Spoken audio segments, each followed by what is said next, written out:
Welcome to Life Salon 360 podcast and inspired by Drea. I'm Drea Smith, and we continue the series on peace and dignity. Our bonus episode, number 4, Peace, Dignity, and the Mirror, Healing the Church Hurt Within. Our core message: many of us are church hurt and we are still bleeding, but unhealed pain can become projection, and projection will keep you from divine embodiment. The path forward: look in the mirror and stay. My mind is infinite, limitless, alive. A mirror of the cosmos where wisdom survives. No cage can hold it, no lie can bind. I think in galaxies, not confined. Our anchoring quote for the series: you weren't betrayed by God. You were betrayed by people pretending to speak for God. Our opening affirmation: I do not run from my reflection. I meet myself with truth, love, and divine compassion. Hello, family. It's Drea Smith, and this is the Life Salon 360 podcast.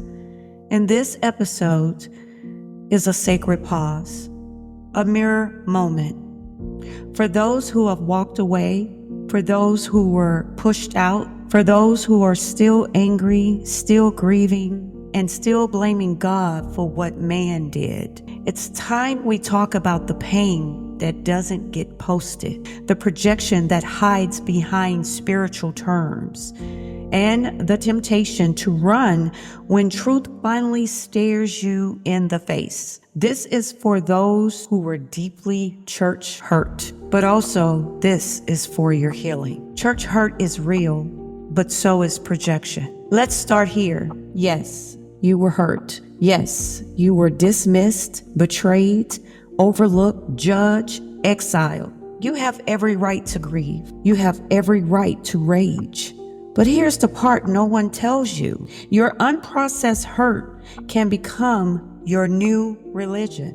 And if you're not careful, you'll start projecting your pain onto every spiritual space, every messenger, and even onto the divine itself. Not everyone is your past. Not every leader is your old pastor. And not every spiritual teaching is trauma in disguise. But if you're still bleeding, you call it a knife every time someone holds up a mirror. When the mirror shows you, that mirror moment is terrifying. When you finally sit still, when the noise fades, and God whispers gently, some of that pain was real, but some of it is now yours to release. Here's the truth. Healing is not about erasing the pain. It's about refusing to let it lead. I've seen this too many times. The ones who cried, I was hurt, but now uses that hurt to justify disconnection, bitterness, and spiritual isolation, because it's safer to stay mad than to get real, because it's easier to vandalize every system than to trust your own divine voice. But sooner or later, if you're truly on the path of awakening, you'll be invited to stand in front of the mirror and not run. The sacred Trinity and consciousness as the bridge. This is where the sacred Trinity comes in. Mind, body, and soul, not as doctrine, but as divine consciousness, a holy framework for integration. Mind is for clarity, accountability, and awareness of the patterns we carry. Body for safety, embodiment, and the place where pain is stored. Spirit for direct access to truth, peace, and God within you.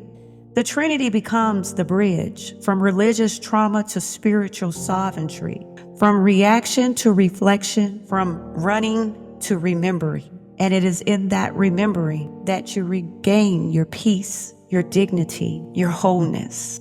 A personal reflection of mine. I've been there. I've had the mirror shatter right in front of me, not because I was wrong, but because I had outgrown the image I was clinging to. I had to confront where I was still angry, where I was blaming God for things He never did, where I was projecting old wounds onto new spaces, then calling it discernment. I had to stop spiritualizing my mistrust and instead start asking, where am I still carrying a wound that I've been calling wisdom? That was the very moment of my healing when it became holy, not just personal, but transformational. In my closing remarks, you will be tempted to run, to turn off the episode, to scroll past the posts, to ghost the very space that holds your next level of growth. But the truth? Running keeps you stuck. Reflection sets you free. You didn't lose your connection to God. You've been avoiding it because it asks you to become clean. So today, don't run. Look, feel, release, reclaim. The divine isn't asking you to be perfect. Just become present. What part of me is still projecting pain as projection? Ask that question and what it would look like to truly meet myself in the mirror without flinching. My closing mantra: I face myself with compassion. I release what is not mine to carry. I return to the divine within. This has been Peace and Dignity, a 3-part mini-series by Drea Smith. I am an ordained metaphysician.